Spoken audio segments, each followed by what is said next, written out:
সমস্যাটা বুঝতে তোমার এত দেরি লাগছে কেন সেটা তো আমি বুঝতে পারছি না। বিদেশ থেকে কি লেখাপড়া করে আসলে? দাদি, মেঘের কি হয়েছে সেটা তো আমরা সবাই জানি, অটোফোবিয়া, যেটা ওনার আগেও হয়েছে। আসলে উনি ওনার প্রিয় কোনো মানুষকে হারিয়েছেন এবং তার জন্য নিজেকে দায়ী ভেবে নিজেকেই ভয় পাচ্ছেন। এটা ট্রিটমেন্ট আমার জানা আছে, কিন্তু কে ওনার কাছ থেকে দূরে সরে গেছে সেটাই তো ক্লিয়ার না। আর মেঘ যদি একবার মন খুলে আমার সাথে কথা বলতো তাহলে আমি বুঝে যেতাম যে কোন ওয়েতে ট্রিটমেন্ট করলে উনি খুব দ্রুত সুস্থ হয়ে উঠবেন। বাট আপনারা তো সবাই দেখছেন উনি আমাকে একদম সহ্য করতে পারছেন না, ইভেন বর্ষাকেও কিছু বলছেন না।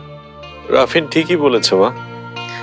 সবাই তো বুঝলাম, কিন্তু সবাই তো মন মরা হয়ে আছে, আর তোর তো কাজে কত ক্ষতি হয়ে যাচ্ছে বাবা।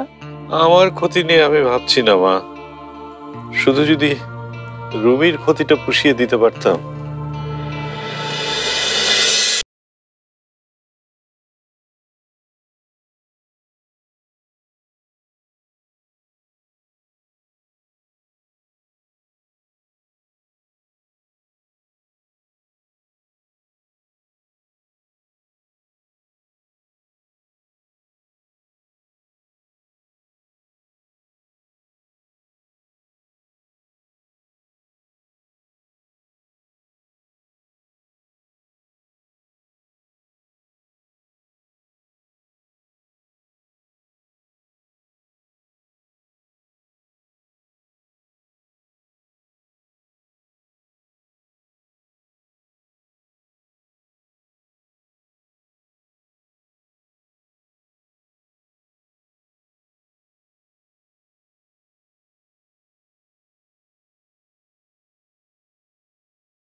রুমি, মামুন কোথায়?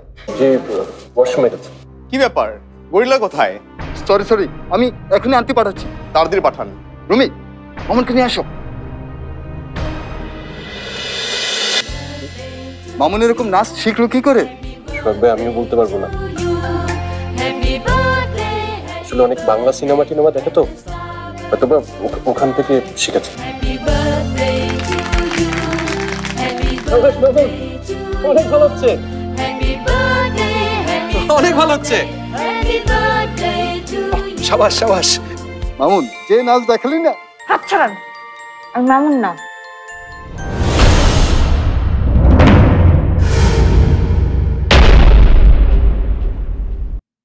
ওরে মারে, এত জোরে মানুষেরা মারে কেউ? আমি কোনো মানুষকে মারিনি।